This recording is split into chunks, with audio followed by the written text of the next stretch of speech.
오늘 본문은 그 후에 이 일이 있으니라 라는 말로 시작하는데, 여기서 그 후라는 건 당연히 앞에 나왔던 밧세바와 우리아에 관한 다윗의 이 범죄 사건을, 그리고 그것에 관한 하나님의 징계 말씀이 있었던 11장과 12장의 사건을 말하는 거죠.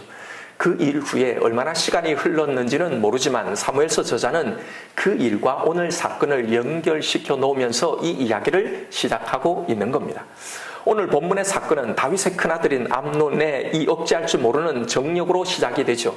그는 이복 누이 동생인 다말에 대해서 억제할 수 없는 정력을 품어서 상사병을 앓게 되고, 그때 심히 간교한 자인 이 요나답이 암논에게 악한 꾀로 다말을 취할 방법을 가르쳐 주죠. 암논은 그 간교한 제안을 따라 다윗을 속이고 다말을 유인해서 마침내 겁탈하기에 이른 겁니다. 그런데 암논은 다말을 겁탈한 후에 다말에 대한 태도가 돌변해서 다말을 심히 미워하여서 모욕적으로 그녀를 쫓아버리는 이 악을 행합니다. 이렇게 다윗 집안에 끔찍한 불행이 시작된 겁니다. 다말의 친오빠였던 압살롬은 이 일로 암논을 죽이려는 분노와 복수심에 사로잡히게 되고 2년 동안을 잠잠히 살해할 계획을 세웁니다. 그렇게 2년 후에 암논은 양털을 깎는 축제 날을 빌미로 역시 거짓으로 이 암논을 초청하여서 종들을 시켜 그를 살해해 버리는 거예요. 그리고 암논은 그 직후 어머니의 나라인 그술로 도망하여서 거기서 3년 동안을 도피를 행각을 벌이게 되는 사건입니다. 다른 아들에게 성폭력을 당하고 그 아들은 또 동생에게 죽임을 당하고, 그 형을 죽인 동생은 아버지를 피해 도망하게 되는 이런 비극으로 다윗은 큰 비통에 빠지게 되죠. 심지어 오늘 본문의 이 사건으로 다윗의 가정의 이 비극은 이것으로 끝나지 않고 이 사건은 더 큰 재난을 불러오게 되는 겁니다. 다윗의 가정에 불어닥친 이런 끔찍하고 비극적인 재난과 불행을 보면서 왜 다윗의 가정이 이렇게 되었을까? 왜 이런 일이 벌어지게 되는 걸까? 이런 일들이 과연 우리에게 교훈하고 있는 건 무엇일까? 라는 질문을 하게 됩니다. 분명히 앞에서 다윗은 회개를 했고 그것으로 하나님이 용서하신다고 하셨고, 또 다윗 대신에 아기가 죽임을 당함으로 이 일은 일단락되는 것처럼 보였기 때문입니다. 그런데 성경은 오늘 본문의 사건을 그 후에 이 일이 있으니라 하면서 또 앞에 그 일과 이 사건을 연결시켜 놓고 있기 때문이죠. 도대체 오늘 본문의 사건은 뭘 말하기 위함일까요? 많은 설교가나 주석가들은 다윗의 이 우유부단함이 그 원인이라고 지목합니다. 다윗은 이복누이를 성폭행한 암논의 이 악한 행위에 대해서 순간적으로 심히 분노했을 뿐이지 그 죄를 철저하게 다루지 않았다는 겁니다. 그리고 이런 죄를 저지르고 3년 동안이나 도피 행각을 벌인 이 압살롬을 혈육의 정에 이끌려서 결국은 다시 불러들입니다. 결국 이렇게 형제를 살해한 죄에 대한 아무런 처벌 없이 압살롬은 그렇게 오게 되고, 나중에 이것이 아버지를 반역하는 데까지 나아가게 되었다고 말하는 겁니다. 그래서 근본적으로는 이런 일련의 사건들은 다윗의 죄에 대한 보응의 결과이긴 하지만, 그러나 그때마다 그 잘못을 범할 때마다 자녀의 죄를 철저하게 다루지 않은 다윗의 이 우유부단함이 이 모든 재난의 원인이었다는 거예요. 그래서 영적인 부모들은 자녀에 대한 신앙교육을 철저히 시켜야 한다는 그런 적용으로 결론을 맺습니다. 그래서 잠언 13장 24절에 매를 아끼는 자는 그의 자식을 사랑함이 아니고 자식을 사랑하는 자는 근실히 징계하느니라 라는 말씀의 대표적인 예시로 이 사건을 언급하는 거죠. 당연히 자녀들에 대한 신앙교육은 중요하지요. 특히 오늘 이 시대 부모들에게는 더욱더 이것이 강조될 필요가 있는 말씀이기는 합니다만은, 그러나 오늘 이 사건은 단순히 이걸 교훈하기 위해 기록된 건 아닌 것 같습니다. 왜냐하면 이러한 해석은 사무엘하 전체적인 이 맥락을 놓치고 있는 해석이기 때문입니다. 13장에서 더 자세히 살펴보겠지만 다윗과 압살롬을 통해 성경이 말하려고 하는 대목은 따로 있습니다. 성경의 의도는 바로 이 구도를 통해 자식이 죄인임에도 그 자식을 사랑하는 그 아버지의 마음을 유비해서 보여주려고 하는 겁니다. 이건 우유부단함이 아니라 죄인인 우리를 향한 하나님 아버지의 마음을 보여주고 있는 거고, 그런 아버지의 사랑과 용서를 배반하는 이 압살롬을 통해서 바로 우리의 모습을 보여주려고 하는 겁니다. 오늘 본문에서 성경의 초점은 자녀들을 징계하지 않는 다윗의 이런 처신에 있지 않는 것 같습니다. 여러분, 다윗이 정말 아무 말도 없었을까요? 21절에 다윗이 심히 노했다는 것의 원문의 의미는 보통의 분노의 정도가 아닙니다. 아주 극대노했음을 의미합니다. 그러나 다윗이 명한 구체적인 이 징계 수위를 언급하지 않고 있는 이유는 그게 오늘 본문의 핵심이 아니기에 그런 겁니다. 그리고 만약 다윗이 자녀들의 이 범죄에 대해서 정말 엄정하게 단호하게 조처를 했다면 그럼 다윗의 집안에는 아무런 문제가 일어나지 않았을까요? 아닙니다. 오늘 본문의 사건은 다윗의 그 처신 여하에 달렸던 것이 아니라요, 하나님께서 다윗에게 내리신 그 징계의 말씀으로, 그 성취로 일어나고 있는 사건임을 우리는 놓치지 말아야 합니다. 12장에서 하나님은 나단 선지자를 통해 다윗에게 두 가지의 징계를 말씀하시죠. 첫째는 우리아의 가정을 네가 칼로 망가뜨렸으니 하나님께서도 칼이 너희 다윗의 집안에 영영이 떠나지 않게 할 거라고 하셨고요. 둘째는 다윗의 집에 재난이 있을 거고 다윗의 처들을 다른 사람에게 주어 백주에 동침하게 하시겠다는 거였습니다. 12장 10절부터 한번 보십시오. 이제 네가 나를 업신여기고 햇사람 우리아의 아내를 빼앗아 네 아내로 삼았은즉 칼이 내 집에서 영원토록 떠나지 아니하리라 하셨고, 여호와께서 또 이와 같이 이르시기를 보라, 내가 너와 내 집에 재앙을 일으키고 네가 내 눈에서 내 아내를 빼앗아 내 이웃들에게 주리니 그 사람들이 내 아내들과 더불어 백주에 동침하리라. 너는 은밀히 행하였으나 나는 온 이스라엘 앞에서 백주의 이 일을 행하리라. 오늘 사건은 바로 이 말씀대로 그대로 이루어진 겁니다. 그리고 앞으로 살펴볼 본문에서도 이런 말씀은 그대로 성취되어지는 거예요. 고로 다윗 집안에 일어난 이런 비극적인 원인은 다윗의 범죄 때문이고 그 범죄에 대한 징계하신 말씀대로 성취되기 위해서 일어난 사건이라는 사실입니다. 자, 그렇다면 우리는 여기서 아주 중대한 질문을 던져야 합니다. 그러면 하나님이 해주신 용서란 과연 어떤 것인가라는 질문입니다. 하나님은 분명 다윗의 죄를 용서하셨다고 했습니다. 12장 13절에요. 다윗이 나단에게 이르되 내가 여호와께 죄를 범하였노라 하며 회개했습니다. 그래서 나단이 다윗에게 말하되 여호와께서도 당신의 죄를 사하셨나니 당신이 죽지 아니하리라. 용서해 놓고 왜 이러시는가 하는 겁니다. 더군다나 이 죄로 잉태한 이 아이의 생명을 거둬가셨잖아요. 그럼에도 불구하고 그때 선포한 징계를 왜 꼭 이대로 갚으셔야 했는가 말입니다. 만약 이런 것이 하나님의 용서라면 그것이 과연 용서라고 할 수 있는가? 하나님의 용서라는 것이 이렇게 옹색한 것인가? 자신의 말을 성취하기 위해서 아무런 정상 참작도 아무리 회개해도 죄의 대가는 그 벌은 그대로 다 받아야 하는가라는 질문입니다. 문제는 우리는 이때 용서가 바로 우리의 죄를 대속하신 예수 그리스도의 대속을 상징한다고 배웠습니다. 그렇다면 이건 매우 중대한 문제죠. 예수님이 우리가 받아야 할 우리의 죄의 형벌을 우리 대신 십자가에 다 받으셨다고 했는데, 그가 징계를 받음으로 우리가 평화를 누리고 그가 채찍에 맞음으로 우리가 나음을 입었다고 분명히 했는데, 이런 그의 대속에도 불구하고 여전히 그의 죄의 대가를 내가 다 받고 지불해야 한다면 과연 우리가 믿는 이 예수님의 대속은 과연 뭔가 하는 겁니다. 그래서 오늘 본문의 이 사건은 매우 중요한 메시지를 담고 있는 겁니다. 왜냐하면 오늘 본문에서 다윗이 겪고 있는 이 일을 우리도 겪고 있기 때문입니다. 우리도 이런 똑같은 상황 가운데 살아가고 있기 때문입니다. 우리는 예전에 죄 가운데 살다가 예수님을 믿었죠. 방금 말씀드린 것처럼 우리가 영접한 그 예수님이 내가 받아야 할 모든 죄의 형벌을 내 대신 십자가에서 다 받으셨다는 것을 우리는 믿습니다. 그래서 그가 내 대신 징계를 받고 내 대신 채찍에 맞음으로 내가 평화를 누리고 내가 나음을 받았음을 우리는 고백하고 이걸 믿는 거잖아요. 그런데요, 이 문제를 가만히 생각해 보면 솔직히 다 낫지 않은 것 같습니다. 예를 들면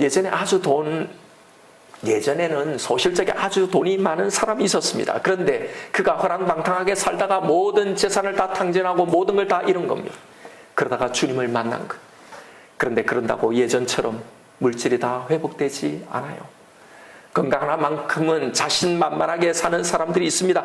그런데 자만하여서 건강을 관리하지 않고 과음하고 흡연으로 건강을 잃은 사람들도 많죠. 그러다가 암에 걸리고 심각한 상태로 와서 주님을 믿게 되는 겁니다. 그런데 나를 대신해서 징계를 받으시고 채찍에 맞으셔서 내가 나음을 입었다고 그렇게 이것을 믿고 고백하는 이 예수님을 믿어도 예전처럼 건강이 회복되지 않습니다. 약한 상태로 그렇게 살아갑니다.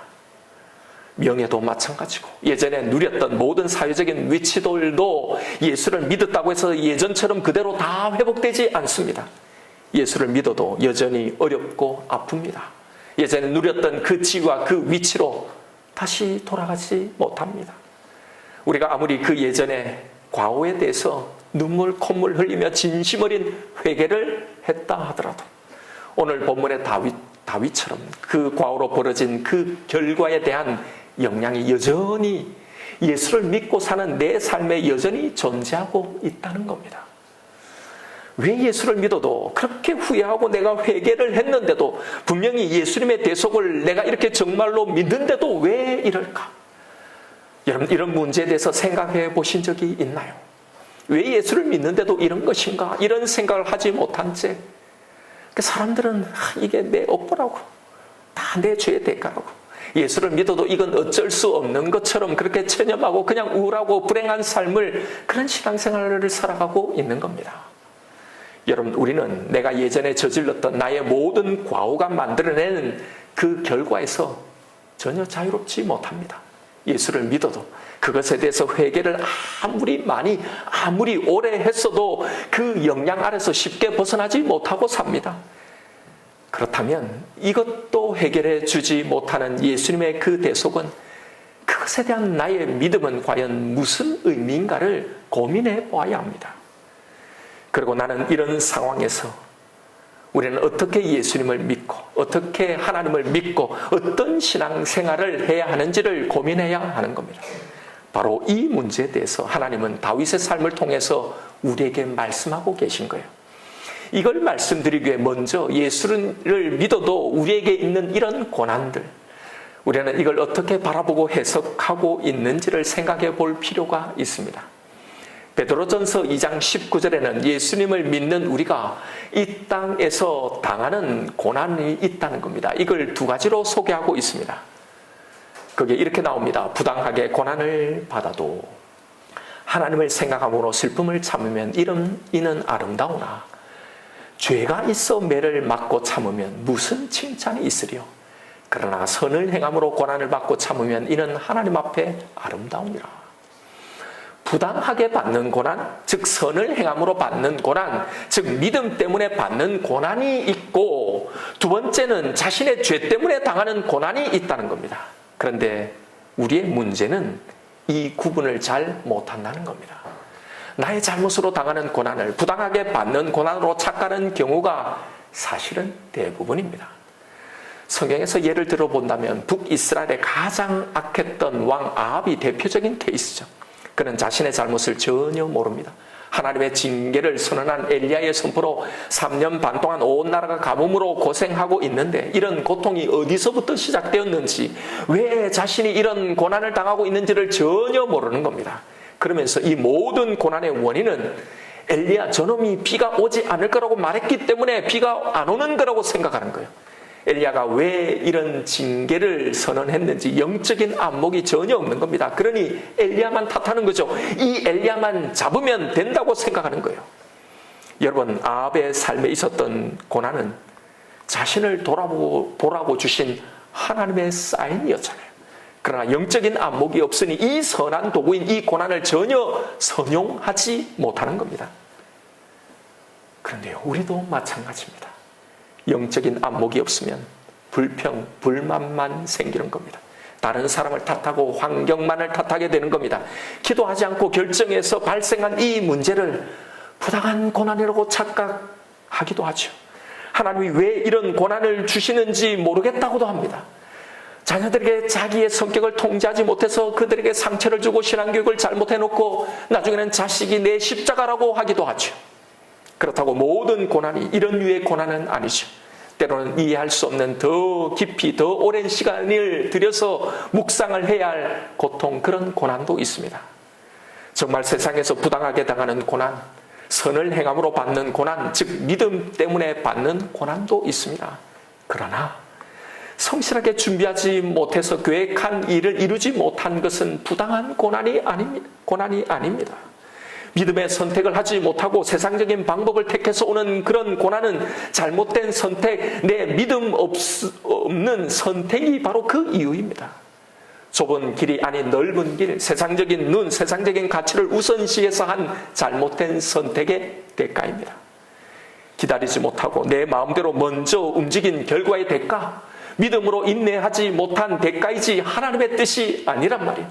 그래서 우리는 그 고난에서 나를 봐야 하는 겁니다. 이게 이런 류의 고난이 가지는 중요한 역할인 겁니다. 이것에 대한 더 분명한, 앞 이야기 할 것 없이, 제 이야기를 좀 해보죠. 영민을 생각하면 참 미안한 마음이 늘 있어요. 제가 이 사역지를 자주 이렇게 이동하면서 초등학교를 여러 군데 다닌 겁니다. 한 번은 2학년 때 전학 간 지 얼마 안 돼서 맞고 온 일이 있어요. 지속적으로 이 괴롭히는 애가 있었던 겁니다. 처음에는 너무 화가 난 거예요. 학교에 가서 그럼 진짜 한 대 쥐어받고 싶은 생각이 굴뚝 같은 겁니다. 영민이한테 야, 니도 당하지 말고 니도 반격해라 말이 여기까지 나오는 거예요. 근데 목사라 참으로 이제 애한테 그럴 수는 없는 거잖아요.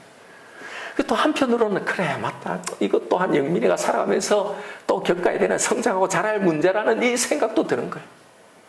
그런데 문제는 여기서 저를 전혀 못 보는 겁니다. 저는 오랫동안 한 교회에서 5년, 10년 이렇게 장수한 사역지가 별로 없습니다. 한 교회 7년, 10년 이렇게 살아가면서 멘토 같은 그런 담임 목사와 좋은 관계를 가지는 분들을 보면 너무 부러워요. 그런 분들을 보면서 나는 왜 나에게는 그런 좋은 담임 목사님을 만날 기회가 없었을까 속상하고 부러웠어요. 내가 만난 목사님이 비정상적이고 비상식적이고 비인격적이라고만 생각했던 거예요. 하나님 왜 나에게 이런 곳만 보내주시나. 그분들이 저렇게만 하지 않았더라면 그렇게 핑계대고 합리화 다 시키는. 그런데 그게 전혀 아니었던 겁니다. 저의 교만한, 제가 다듬어지지 않았던 제 인격이 문제였던 거예요. 바로 그곳이 이런 나를 다듬기 위해 보내신 곳임에도 내가 참지 못하고 인내하지 못했던 거예요. 그런 좋은 관계, 그런 커리어를 가지지 못한 것은요, 나의 인내하지 못하고 교만한 죄의 대가였던 거예요. 그 덕분에 영민이가 적응하느라 고생한 거죠. 그런데 사실 부모로서 이걸 보는 것도 진짜 아픔인 거죠. 고통이죠. 너무나도 힘들었는데. 그런데 그건 저를 보여주는 도구였는데 그걸 제 자신을 보지 못했던 겁니다. 여러분에게도 혹시 그런 문제들이 있나요? 직장에 혹시 문제들이 있습니까? 한번 여러분 잘 살펴보십시오. 다른 사람이 아니라, 그 환경이 아니라 나를 말입니다.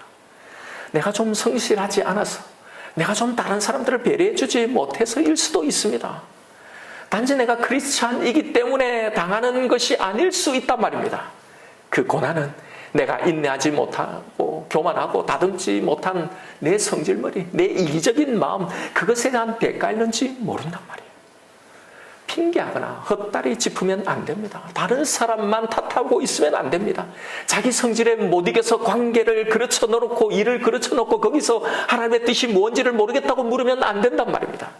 그건 어쩌면 나를 적나라하게 드러내도록 보여주고 깨닫게 하는 영적인 도구인지 모르는 겁니다. 여러분, 우리의 모든 범죄는요, 우리의 모든 과오에는 그 대가가 따라옵니다. 가진 재산으로 교만을 떨다가 범죄하면, 걷어가셨다가 회개하면 바로 다시 주시지 않습니다. 때로는 몸으로, 물질로, 여러 가지 어려운 환경으로 죄의 대가를 경험하게 하십니다. 몸으로 죄를 지으면 바로 그 몸으로 그 죄의 결과를 경험하게 하십니다. 물질로 죄를 지으면 물질로 고통당하고 그 삭시 어떤 것인지를 깨닫게 하십니다. 그런데 이게 우리를 혼동케 하는 겁니다. 예수님이 내 대신 그 대가를 십자가에 다 받으시고 용서를 해주셨다고 했는데, 나는 분명히 내 잘못을 시인했고 정말로 분명히 회개했는데 왜 여전히 그 영향력 머무르고 있는지를, 예수님의 대속은 도대체 뭔지가 혼란스러운 겁니다. 이것에 대한 대답이 오늘 본문의 사건이라고 했습니다. 먼저 우리가 성경의 말씀을 근거로 해서 분명하게 가져야 할 기준이 있습니다. 예수 그리스도의 대속을 믿는 성도에게는 형벌로서의 고난은 없다는 것입니다. 이 말을 잘 들어보십시오. 여기서 말하는 형벌은 영원한 심판으로서의 형벌을 말하는 겁니다. 여러분, 원래 모든 죄에 대한 형벌은 영원한 사망입니다. 그 어떤 죄라도 이건 동일한 겁니다. 영원한 사망. 이게 원래 형벌입니다. 예수 그리스도가 없는 사람은 이 형벌을 지금부터 영원까지 받는단 말입니다. 죽어서 시작되는 게 아니라 지금부터 영원히 이 형벌을 영원히 받는단 말입니다. 돈으로, 내 몸으로, 내 권력과 힘으로 지은 죄는 이 땅에서부터 그 형벌을 받습니다. 망하든지 병에 걸리든지 엄청난 수치를 대가로 받습니다. 그런데 이 땅에서 받는 것으로 끝나지 않습니다. 그래서 그들의 형벌은 지금부터 영원한 겁니다. 어떤 사람은 그런데 우리 눈에 이 땅에서 그가 저지른 죄의 대가를 다 받지 않고 잘 먹고 잘 사는 것처럼 그렇게 보이지만요, 절대 그렇지 않습니다. 이 땅에서 당한 고난, 고통과 비교가 되지 않는 그 고통, 그 죄의 대가를요, 영원히요. 이 말이 중요합니다. 영원히 받는 겁니다. 이게 지금 여기서 말하는 죄에 대해 정해진 형벌입니다. 그러나 예수의 대속을 믿는 자는 그렇지 않다는 거예요. 이 설명을 잘 들으세요. 돈으로, 몸으로, 자신의 잘남으로 교만을 떨던 사람들은 자신의 죄가 발생시킨 그 결과, 그 대가 아래 살아갑니다. 그래서 예수를 믿어도 여전히 어렵고 아프고 고통스러운 겁니다. 아니, 그 형벌을 받지 않는다며. 그런데 여러분, 이건 믿지 않는 자들과는 완전히 성질이 다른 그런 고난이라는 겁니다. 한시적이고 거기에는 중요한 이유가 있고 중요한 목적이 있는 그 고난을 받을 뿐이지 이건 영원히 하지 않다는 겁니다. 예수 그리스도의 대속을 믿는 성도들에게는 형벌로서의 고난은 없다는 말은 바로 이런 의미입니다. 여기까지 분명히 이해가 되시죠? 우리가 예수를 믿어도 받는 고난이 뭐가 다른지 말입니다. 우리가 예수를 믿어도 내가 범한 죄가 발생시켜 놓은 그 결과, 그 영향 아래에 사는 것은 이제 내가 지은 내 죄의 대가를 지불하기 위해서, 그걸 없애기 위해서, 그걸 상쇄시키기 위해서 받는 것이 전혀 아닙니다. 그리스도인은 내가 지은 죄의 형벌을 내가 받아서 그걸 내가 어떻게라도 좀 해결하고 상쇄시키고 처리하라고, 그런 다음에 내가 너에게 준 복을 누리고 그런 후에 천국에 오라고 부름받은 사람들이 아니란 말입니다. 그러면 왜 우리는 용서를 받았는데 이 영원한 형벌을 예수님이 다 해결을 시켜 놓으셨는데 왜 내가 저질러 놓은 이 죄의 결과 아래 그 대가를 맛보며 살아갈까 말입니다. 이 설명을 다시 잘 들으십시오. 성경은 분명하게 우리가 범한 모든 죄에 대한 영원한 형벌을 예수께서 십자가에서 다 당하셨다고 분명하게 선언하셨습니다. 내 대신에 조금도 남김없이 다 받으셨다고 했습니다. 그런데 문제는 여기서 발생하는 거예요. 문제는 이 은혜로, 이 영원한 형벌을 우리는 절대로 경험할 수 없는 우리는 이게 어떤 은혜인지를 정말로 제대로 알까요? 절대로 모릅니다. 우리의 그동안의 행태가 이걸 너무나 분명하게 증명해주고 있잖아요. 이게 우리에게 주신 가장 최고의 복, 최고의 은혜, 최고의 선물이라는 말을 그렇게 하면서도요, 진짜 그렇게 믿고 그걸 누리며 살아갑니까? 전혀 아니잖아요. 우리는 이걸 너무나도 아무렇지도 않게 여기며 살아가는 겁니다. 그래서 무슨 일이 일어나느냐 하는 겁니다. 이 진짜 복, 진짜 안전, 진짜 안식과 진짜 영원한 충족, 이 충만의 복을 우리는 받았으면서도 늘 걱정하며, 늘 염려하며, 늘 두려워하며, 늘 불만족 가운데 살아가는 겁니다. 그래서 행복하지 않아요. 하나님은 우리 보고 너와 내가 하나가 되어서 내가 너를 얼마나 사랑하는지, 어떻게 사랑하고 어떻게 너를 보호하고 있는지 나와 내 아들 예수가 서로 아는 것처럼 너도 이걸 알아서 정말 내가 너에게 주고 싶은 이 행복을 누리며 살기를 원한다고 하시는데 우리는 전혀 이걸 누리지 못하는 겁니다. 그래서 우울하고, 그래서 늘 불행하게 살아가는 겁니다. 바로 그래서입니다. 바로 이것 때문이라는 거예요. 우리의 이 연약하고 이 완악함 때문입니다. 우리가 받은 이 은혜가 어떤 것인지를 도무지 모르는 우리에게 하나님은 우리가 원래 받아야 할 이 영원한 형벌이, 우리가 저지른 이 죄의 결과가, 그 영원한 대가가 어떤 것인지를 알게 하시는 겁니다. 이건 하나님 때문이 아니라 전적으로 우리의 완악함 때문입니다. 그걸 받고서도 잠시 그걸 누려봤으면서도 이걸 계속 유지하지도, 이걸 계속 믿어내지도 못하고 그걸 계속 누리지도 못하는 바로 우리들 때문이란 말입니다. 그래서 다윗을, 우리를 용서하셨음에도 그 죄가 발생시킨 그 결과, 그 영향 아래 잠시 살아가게 하시는 겁니다. 우리는 이런 일이 없으면 절대로 자신을 보지 못하고 또 내가 받은 이 은혜가 어떤 것인지를 절대로 모릅니다. 그래서 이렇게 하신 데는 크게 두 가지의 선한 목적이 있습니다. 첫째로 바로 이걸 통해 우리로 하여금 더욱더 하나님을 바라보게 하는 것, 그리고 더욱더 하나님을 향하게 하는 겁니다. 그 하나님의 은혜만을 소망하게 만드는 겁니다. 바로 그 수단으로 주어진 겁니다. 아담과 하와를 보십시오. 하나님의 용서를 받았지만 그 죄의 결과 아래 이 모든 인류는 그렇게 살아가는 거잖아요. 왜요? 내가 어떤 존재이고 그런 내가 받은 은혜가 무엇인지를 알게 하기 위해서요. 오늘 본문에서 왜 다윗은 자신의 이 가정에서 일어난, 자신의 자녀들에게 벌어진 이 일들, 이 고통을 보면서 그는 무엇을 느꼈을까요? 자신을 본 겁니다. 바로 자신의 죄를 본 겁니다. 그리고 그런 자신이 원래 받아야 할 그 영원한 형벌을 본 겁니다. 이 모든 사건을 경험하면서요. 지금 여기서 벌어진 자녀들의 행동 속에서 자신이 행한 것과 똑같은 음란이, 살인죄가, 거짓이 똑같이 있는 것을 다 목도하는 겁니다. 이런 것이 드러나고 이런 존재가 나라는 걸 정말로 인정하는 거예요. 나는 진짜 죽어마땅한 존재이구나. 내가 누구인지, 나는 어떤 형벌에서 용서를 받은 건지, 내가 받은 이 용서와 이 구원이 무엇인지를 진짜 알게 되는 겁니다. 말로, 입술로만 아니라, 머리로만 아니라 정말 가슴 깊이 인정하고 고백되는 겁니다. 바로 이 과정을 통해 왜 예수님이 나에게 절대적으로 필요한지, 왜 이 예수님이 주신 이 영원한 형벌의 면제가 얼마나 큰 축복인지, 왜 다른 것이 아무 것이 없어도 이것만 있으면 되는 건지, 왜 이게 최고의 복인지를 알게 되는 겁니다. 바로 이때 내가 받은 이 구원의 능력은 가장 최대치가 되는 거예요. 정말로 아무것도 두렵지 않는, 정말 아무것도 바라지 않는 온전한 만족, 그 충만을 경험하게 되는 겁니다.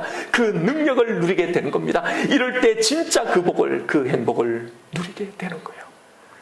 고로 여러분, 예수를 믿어도 여전히 내가 저지른 이 과오의 결과, 그 영향 아래 있게 하신 것은요, 결코 아쉬운 삶이 아닌 겁니다. 아까 이건 하나님이 세팅해 놓은 중요한 이유, 중요한 목적이 있는 고난이라고 한 것이 바로 이겁니다. 이걸 생각하니, 이 말씀을 보니 지금 이 고통으로 이걸 알게 된 것이 얼마나 천만다행이고 감사하다는 것을 알게 되는 겁니다. 전혀 패러다임이 바뀌게 되는 거예요. 원래 내가 이걸 영원한 저주로 받아야 하는데 이걸 영원하게 해결해 주신 이 은혜가 비로소 어떤 것인지를 느끼게 되는 겁니다. 이걸 통과하면, 여기에 도달하게 되면 이제 이 고난은 전혀 다르게 보이는 거예요. 전혀 우리에게 다른 것이 되는 겁니다. 내가 받은 이 은혜를 더욱더 감사하게 되고 더욱더 신뢰하고 이것을 이제 정말로 누리게 되는 겁니다. 왜 영원한 구원이라고 하면서 고작 이 100년 이 땅에 내 삶도 보장해 주지 못하나 불만인가요? 아니요. 바로 이걸 통해 우리는 내가 받은 이 복, 그 안에 사는 삶이 어떤 것인지를 진짜 확인하게 되는 거예요. 그래서 여러분, 암 선고를 받고도 사망 선고를 받고도, 사업이 망하고도, 죽을 것 같은 그 실패와 좌절 속에서도 기뻐하고 감사하고 찬양이 나오게 되는 겁니다. 그 무엇도 두렵지 않고 그 무엇도 바라지 않는 진짜 세상이 감당하지 못할 능력의 사람이 바로 여기서 나오는 거예요. 바로 이런 삶에서요. 그래서 여러분, 이 하나님의 사랑 때문에 앞으로 무슨 일을 만나도 그 보호하심과 그의 구원의 성실하심을 믿고 우리는 안심할 수 있는 겁니다. 바로 이것을 목적으로 하고 있는 겁니다. 두 번째 목적은 우리에게 죄의 심각성을, 그 죄의 처참한 결과가 뭔지를, 그 죄의 대가, 그 값이 뭔지를 알려주시는 거예요. 그래서 다시는 그 죄에 머물러 있지 않도록 말입니다. 여러분, 우리가 회개하면 하나님은 우리의 죄를 용서해 주십니다. 그러나 단순히 용서받는 것으로 그렇게 끝나면 여전히 죄가 무엇인지에 대한 인식이 우리에게는 전혀 없게 됩니다. 죄의 대가, 그 결과가 어떤 것인지를 전혀 알지 못합니다. 그래서 또 짓고 또 죄 짓고 또 회개하고 이 반복을 하는 거예요. 죄를 거부하려는 경각심이 없어지는 겁니다. 그래서 또 범죄하면 용서하시지만 그 죄의 결과가 얼만큼 치명적인 것인지, 내가 범한 이 죄의 결과가 어떤 것인지를 경험하게 하시는 거예요. 이런 하나님이 너무 무섭고 냉정하고 차가운 분으로만 느껴지시나요? 아닙니다. 그것이 바로 진짜 책임 있는 사랑입니다. 다시는 죄를 짓지 않기를 바라는 참 아버지의 심정인 거예요. 영민을 키울 때, 아이를 키울 때 보면 뜨거운데도 그걸 모르고 자꾸 만지려고 하잖아요. 그런데 그래서요, 만져도 될 만한 그 뜨거움만을 경험하게 될, 그걸 경험하게 해주는 거예요. 그러면 다시는 안 만집니다. 만지라고 해도 안 만져요. 여러분, 이건 화상으로 죽이려고 하는 게 아니라 오히려 그 화상의 고통을 다시는 영원히 절대 겪지 않게 하려는 부모의 사랑인 겁니다. 그렇게 하지 않으면 아기는 절대로 그 뜨거움의 대가를 모를 것이게요. 고로 여러분, 그건 저주나 분노의 형벌이 전혀 아닌 사랑인 겁니다. 그래서 용서하셨음에도 이것을 다윗에게 경험하게 하신 겁니다. 여러분, 이제 성경이 다윗의 이야기를 우리에게 들려주시면서 의도하시고자 했던 그 메시지, 그것을 이해하시겠습니까? 하나님의 일하심에 대해서 오해하지 마십시오. 혹시 다윗처럼 지금 현재 나의 죄의 결과를 정말로 진하게 경험하고 계신 분이 있나요? 여러분, 하나님의 사랑, 그 용서를 오해하지 않기를 바랍니다. 이것에 대한 전혀 새로 놀라운 성경의 지평이, 그 영적인 안목이 우리에게 열리길 바랍니다. 그럼 여러분, 이제 우리가 만난 이런 상황 속에 우리는 어떻게 반응하며 살아야 합니까? 바로 이 사랑을 바로 제대로 알고 그걸 확신하고 누리려는 삶으로 가야 하는 겁니다. 이 선하신 하나님의 의도, 이 모든 상황의 목적을 믿고 아무것도 두려워하지 않는 일입니다. 지금 내게 일어나는 이 모든 일은 다 하나님의 선하신 손 아래, 그의 통제와 다스림 안에 있음을 믿는 일입니다. 지금 당장 우리 눈에 좋아 보이지 않아도 결국은 반드시 이 모든 것은 선한 것을 나에게 이룰 것을 믿는 일입니다. 여러분, 제발 잘못된 방향으로 가지 마십시오. 내가 진심으로 회개했다면 더 이상 이것에 대해서 두려워하지 마세요. 아직도 내가 더 회개해야 할 것이 남아 있어서 그런가 하고 또 회개하고 또 회개하는 그런 일을 그치세요. 이건 율법적인 회개입니다. 회개는 내가 누구인지를 정말 아는 것이 진짜 회개예요. 내가 어떤 죄질을 저질렀는지 한번 당해보면서 네가 지은 죄를 또 곱씹어보고 또 곱씹어서 회개하고 또 회개하라고 하신 게 아니에요. 네가 받은 이 용서, 이 은혜를 알라고 하신 겁니다. 하나님은 우리의 죄에 대해서 분명하게 말씀하셨습니다. 내가 너희의 죄를 멀리 던져버렸다고. 동이서에서 먼 것처럼 우리의 죄를 멀리 옮기셨다고요. 그래서 다시는 기억하지도 않으신단 말입니다. 이제 오늘 주신 말씀을 기억하며 우리의 삶을 살아가십시오. 내가 전에 지은 죄가 발생시킨 그 죄의 영향이 여전히 예수를 믿는 나의 삶에 존재하고 있는 것, 나를 벌주기 위해서가 아닙니다. 내가 이 영원한 저주, 이 형벌에서 구한 거다라는 주님의 구원을 더 확실하게 붙들고 우리로 하여금 그 은혜와 그 능력을 누리며 그 안에서 살게 하기 위해서입니다. 그러기에 이건 더 이상 눈에 보이는 것처럼 단순한 고난이 아닙니다. 더 회개함으로, 더 내가 고행을 행함으로 이걸 해결하려고 하지 말고요. 비록 지금 좀 불편하고 지금 좀 어렵고 지금 좀 아프더라도 이걸 넘어서는 그 은혜, 그 사랑의 확신으로 나아가야 하는 겁니다. 이것이 우리가 해야 할 일이고 이것이 이 고난에 대한 진정한 성경적인 반응이고 해결입니다. 그러니 두려워하지 말고 담대히 받으십시오. 이것 넘어있는 이 영원한 복을 바라보며 오히려 이것을 감사하고 여기에 담겨있는 그 하나님의 이 목적과 이 의도를 이루어가며 이것이 오히려 나에게 복이라고 고백하는 저와 여러분 우리가 되시기를 주님의 이름으로 축원드립니다. 이 시간에 오늘 나에게 주신 말씀 붙들고 우리 기도하십시다. 너무나 많은 눈물을 흘리고 너무도 많이 후회하고 너무도 많이 기도하고 회개했는데도 여전히 내 몸에, 내 삶에, 내 인생에 그것이 남긴 결과들이 나를 힘들게 만들고 있나요? 여러분, 그건 아직도 너의 회개가 부족하다고, 너의 죄값으로 다 치루어지지 않아서 그렇다고, 그래서 아직 남아있으니 마저 다 갚아서 살라고 우리에게 남겨두신 것이 절대로 아닙니다. 하나님은 이런 목적으로 우리를 용서하셨음에도 그 죄의 대가를, 그것이